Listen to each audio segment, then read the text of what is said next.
Okay, so good morning po. Okay, so let us start. Okay, so our topic for today is about chart of accounts. Okay, so what are the learning objectives? No, number one, explain the elements of accounting equation. Okay, previously we have talked about accounting equation itself. Number two, solve exercises on accounting principles as applied in various transactions. Number three, illustrate the accounting equation. Number four, perform operations involving simple transactions using the accounting equation. Number five, discuss the major accounts. Number six, cite examples of each type of account. And that's the six objectives. Okay. So let's have first, no? So let's have first the accounting equation. Okay. So, all right. Okay. So when we start, remember that our accounting equation, assets is equals to liabilities plus equity. That is the simple. And syempre, assets is equals to liab plus income plus capital less expenses. And we all know that income and expenses are definitely close to capital. And later on, babalik tayo dun sa simplified equation natin, which you will learn on the succeeding video lessons. Okay? So let's start. When we talk about assets, no, so let's take up first this what we call assets. When we talk about assets, of course, an asset is defined as a present economic resource controlled by the entity as a result of past events, where future economic benefits are expected to flow to the entity. Essentially, it's something that entity owns or controls. Please take note of the word control arising from past transaction that has a potential to bring future economic benefit to the entity. This definition is from the conceptual framework of the accounting. Okay. So when we talk about assets, of course, let's have the definition one by one. Okay. It is a present economic resource. Okay. So when we talk about it is economic resource, no? So when we talk about when it is an economic resource, sinasabi dito lang naman, okay? Sinasabi lang naman natin dito, in terms of present economic resource, it is actually on the entity. Okay? So it's about a present economic resource. Ibig sabihin, andito siya at the moment. Okay? The assets are here at the moment. Okay? So when it is controlled by the entity, now when it is controlled by the entity, there is what we call restrictions. Okay? So kung yun, in order to qualify as an asset, we need to identify whether yan ba ay controlled ng entity. Example, meron ba siyang right or meron ba siyang restrictions para hindi gamitin yung asset? Does the entity have the restriction? For example, cash and cash equivalents. O, 'di ba? If there would be a restriction, malaya sila, they have the free will to dispose, to sell, to whatever they need to do to the assets, then we can say that that is the asset. Next, it arises from past events. Okay? When we talk about past event, this has something to do with the past. Okay? So, galing ito, for example, binili ko. When I bought the asset, it arises from what? May binili ako, naglabas ako ng pera, or inutang ko yung pambili ng asset. So, you have actually a past event arising from the asset. Okay? And then lastly, the last definition would be there would be a future economic benefits. When we talk about the potential to have future economic benefits, later on you can sell it. Later on you can sell it and have another economic resources. Okay? So those are the qualifications or these are the prerequisite in order to what? In order to r- successfully recognize the item as an asset. Okay? Next in line. Examples of assets include number one, cash and cash equivalents. Number two, no? So what are cash and cash equivalents? These are money or equivalent of money. Okay? So for example, checks. For example, cash funds. For example, payroll fund. But we're going to have a separate discussion in terms of cash and cash equivalents. Okay? Trade and other receivables. When we talk about trade and other receivables, let's have the receivables. Pag sinabi nating receivables, these are contractual or these are contractual rights to receive asset or receive cash. Okay? This arises from what? Ordinary activities of the business. Okay? For example, there is a completed work, no? The business has already completed its work and then hindi pa nagbabayad yung customer. So that gives rise to receivable. And it is aligned with this what we called accrual basis, whereby we are recognizing the revenue when it is earned, regardless of its collection. Okay? On the other hand, when we go to inventories, merchandising and manufacturing has major inventories. Why? What is inventories? These are items held for sale, held for resale, processed by the entity, and sell it in the near future. So example, when the business, example is business is what? Selling of goods and services. So what is their inventory or what are their inventories? Number one, they have their own inventory account which we will be maintaining kapag nakakabenta, nababawasan yung inventory record niya. Okay? Yun yung example. On the other hand, if there is this manufacturing concern, we're actually maintaining several inventories. Pero there are three major control account or what do you call this one? The major account na inventory. Tatlo po. Number one is materials, number two is work in process, and number three is finished goods. Bakit iba siya compared sa buying and selling? Kasi po, when buying and selling, wala pong pinapalitan, walang binabago dun sa finished product. It is just a plain buying of goods and selling it. As compared to manufacturing, kailangan bumili muna ng materyales and then it will be processed later on and at saka pa lang siya mabebenta. Okay?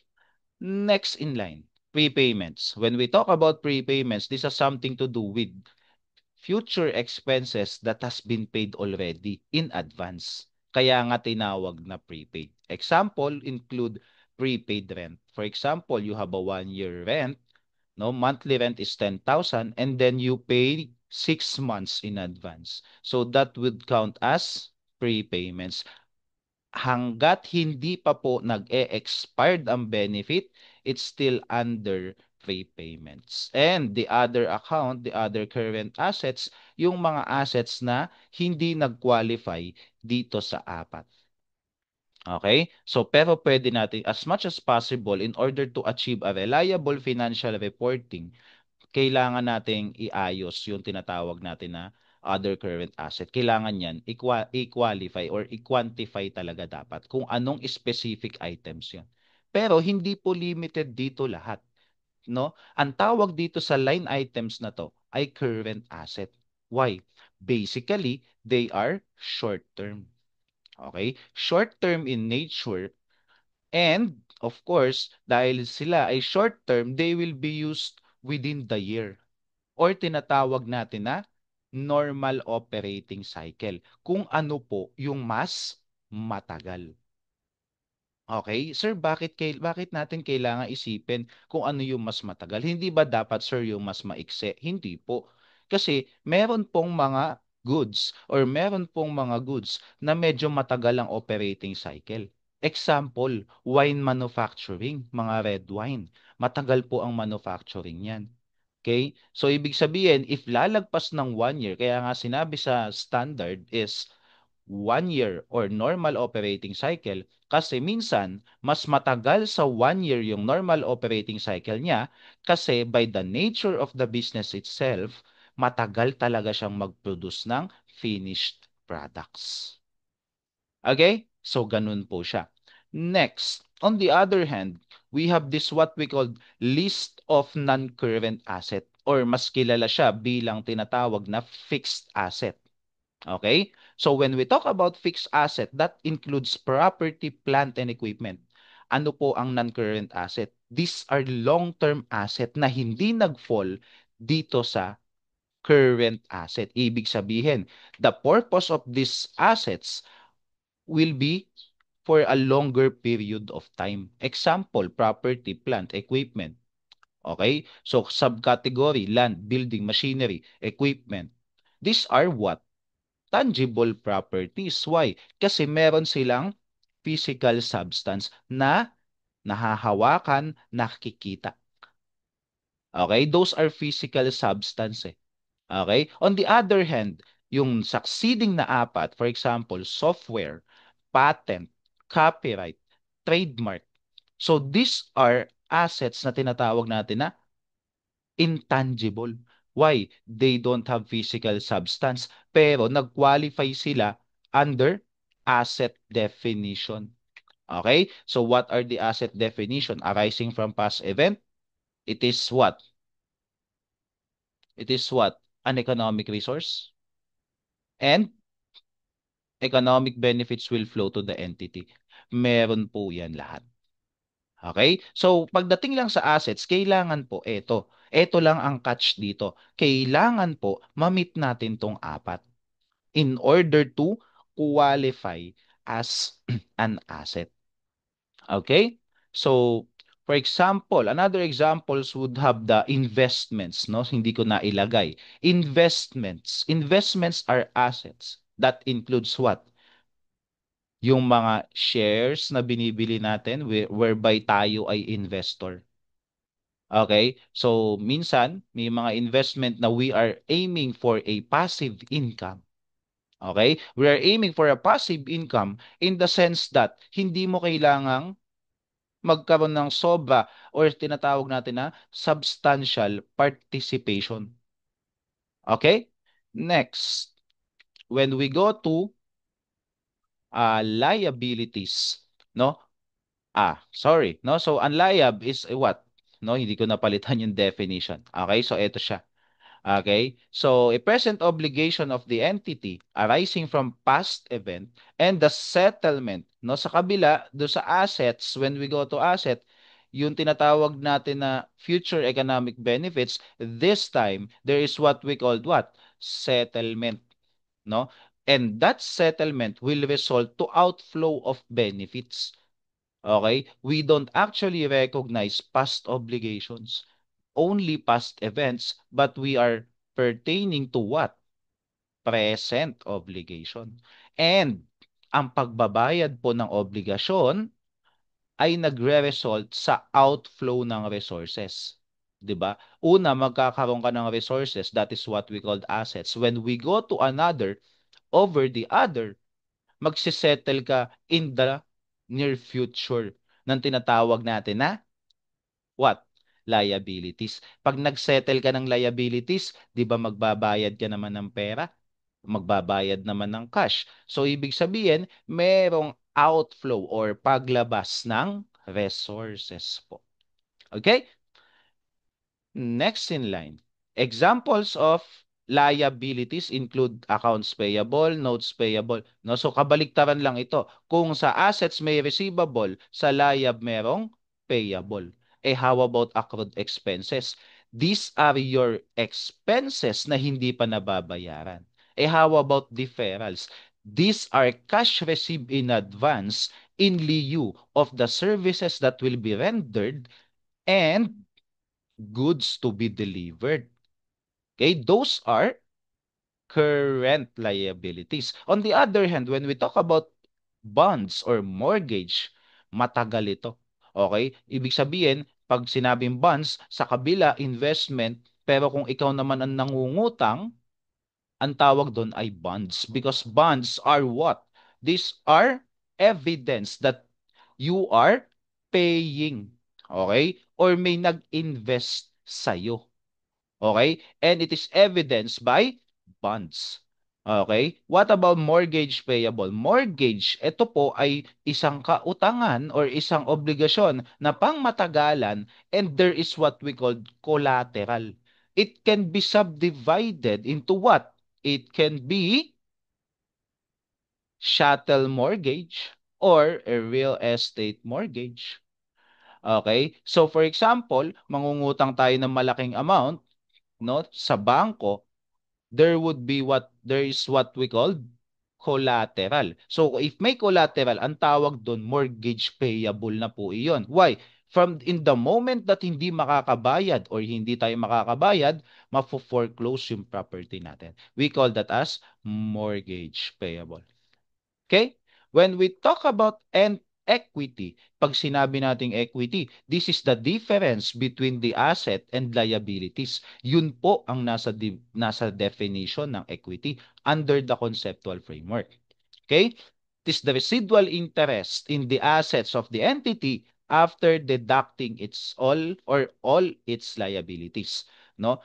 One component ng capital, as we can see here, components of equity items, number one is capital. Of course, the owner's capital. Depende po. Kasi we have three forms of business or four.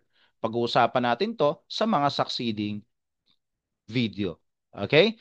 So we have the capital, we have the revenue, which is an inflow of benefit, 'di ba? Arising from the operations of the business. On the other hand, the opposite is expenses, whereby it is an outflow or decrease in the benefit, and it is what we call expired benefit. Kaya nga expense because there is what?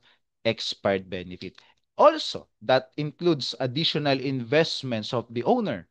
Okay? Yung mga investments niya out of the capital. And also, there is what we call withdrawals for the personal use of the owner. Under what principle? Generally accepted accounting principle, separate entity concept. The expense of the business is not the expense of the owner personally. They have the separate and distinct personality with each other. Okay? So we consider the sole proprietorship, partnership corporation as a separate entity to the owner. Kaya nga po, yung expenses ng business will be accounted as expenses. Ang expenses ng owner not related to the business, it's actually called withdrawals or drawings ang tawag dyan. Okay? Next, in order to what? To understand more or para magkaroon tayo ng mga tinatawag nating storage of accounts, we call that as chart of accounts.